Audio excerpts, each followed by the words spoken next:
For practice problem number 7, a triangle with sides side A 7, side B 15, and angle C 50 degrees, find the area.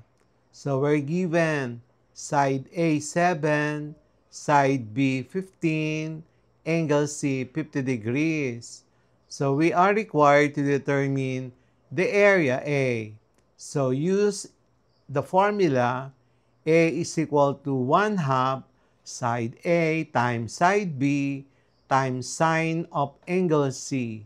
Substituting the given data, the final answer is 40.22 units squared. Practice problem number 8. A triangular plot has sides C 18, B 20, and included angle A equal to 110 degrees. Find its area. So we're given 20 and then side C 18, angle A 110 degrees. So we are required to determine the area A. So our solution, we are going to use the formula A is equals to 1 half times side B times side C times sine of angle A. Substitute all the given data.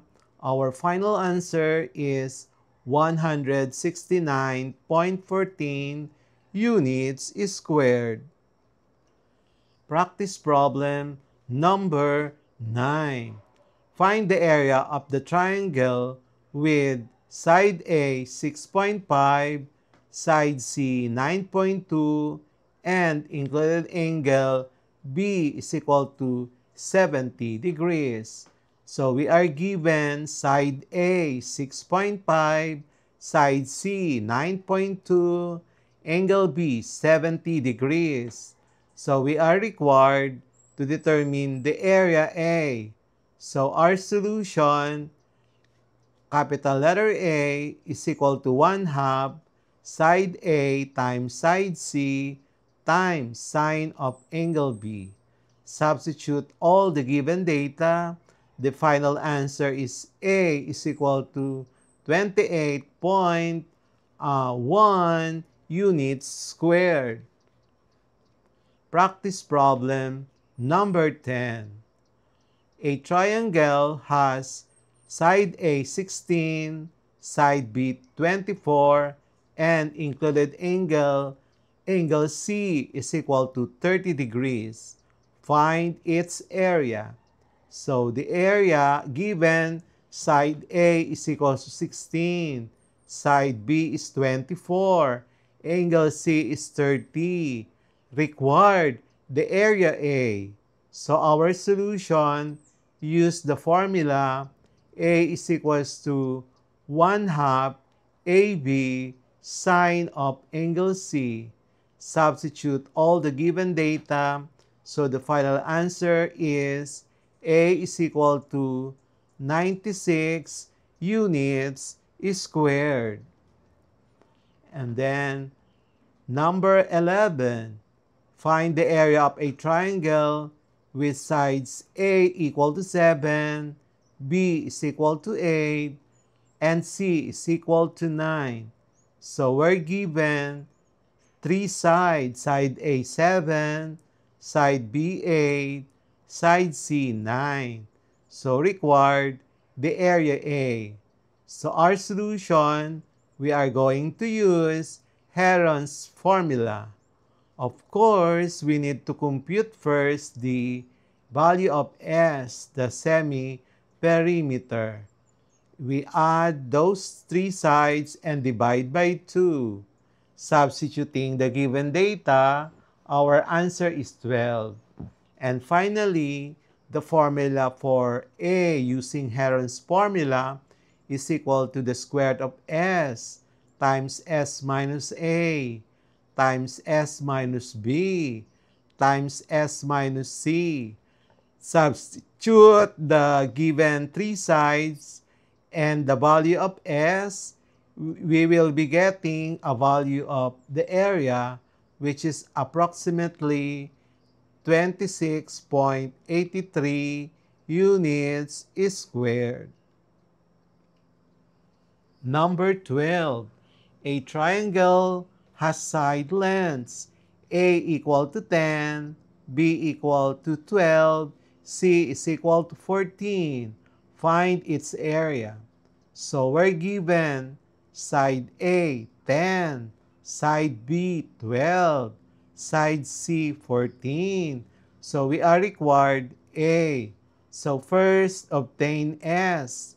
So to get S, we add the given sides, 10 plus 12 plus 14, and then divide by 2. So your answer is 18. And then using our Heron's formula, you will have a square root of 18 times 18 minus 10 times 18 minus 12 times 18 minus 14, and the final answer is 58.788 units squared. Let's proceed with our MCQ. Quarter 3, Measurement and Geometry. Lesson Roman numeral number 2. Finding the area of oblique triangles using Heron's formula and the sine rule. MCQ number 1. The formula A is equals to 1/2 side A times side B times sine C is applicable when letter A, all three sides are given. Letter B, two sides and the included angle are given. Letter C, two angles and a side are given. Letter D, the height is unknown. Number 2. Find the area of a triangle with sides. Side A is equal to 10, side B is 12, angle C is 60 degrees. Letter A, 51.96. Letter B, 60.00. Letter C, 70.00. Letter D, 80.00. MCQ number 3. A triangle has sides. Side A, 15. Side B, 18. Angle C, 90 degrees. Its area is A, 135. B, 270, C, 150, D, 120. MCQ number 4. Which of the following correctly represents the area using side B, side C, and angle A? So, letter A. A is equals to 1/2 BC sine angle A. Letter B. A is equals to 1/2 AB sine angle B. Letter C. A is equal to 1/2 AC sine angle C. Letter D. A is equals to 1/2 AB sine angle C. MCQ number 5. A triangular lot has sides, side A 20, side B 25, and included angle C 30 degrees. Its area is A, 125, B, 150, C, 200, D, 250. MCQ number 6. Which trigonometric function is always used in the formula A is equals to 1/2 AB sine C. Letter A, cosine, B, tangent, C, sine, D, secant. Number 7. A triangle with side A 12, side C 15, angle B 45 has an area of A 63.64, B 75, C 90, D 127.28. Number 8. Which of the following is not true about the formula A is equals to 1/2 AB sine angle C? Letter A. It requires two sides and their included angle. Letter B. It can be used if all three sides are known. Letter C. It can be written as 1/2 BC sine angle A. Letter D. It is derived from the standard area formula A is equals to 1/2 BH. MCQ number 9. A triangle has side B 9, side C 14, angle A 120 degrees.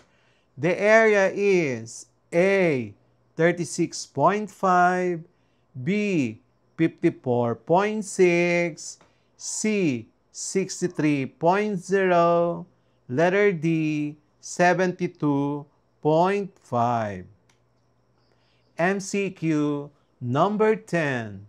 If a triangle has side A equal to 8, side B equal to 10, angle C 60 degrees, which formula should you use to find the area? A. Heron's formula. B. A is equal to 1/2 AB sine angle C. Letter C, Pythagorean theorem. Letter D, law of cosines. Number 11. Heron's formula for the area of a triangle is A is equal to the square root of S times S minus A times S minus B times S minus C. Letter B, 1/2 A is equal to 1/2 AB sine C. Letter C, A is equal to 1/2 BH. D, A is equals to A times B times the C. MCQ number 12. If A is 7, B is 8, C is 9, what is S? Letter A, 10. Letter B, 11. Letter C, 12. Letter D, 13. MCQ number 13. The semi-perimeter in S in Heron's formula is defined as A. Half the longest side, B. Half the sum of all sides, C. The sum of the two sides minus the third. Letter D. The square root of the sum of the sides. MCQ number 14. A triangle has sides, side A 10, side B 12, side C 14. What is S? The semi-perimeter. A 16, B 18, C 20, D 22. We will have the next part of our lesson, quarter 2, quarter 3, Measurement and Geometry, Lesson Roman numeral number 2.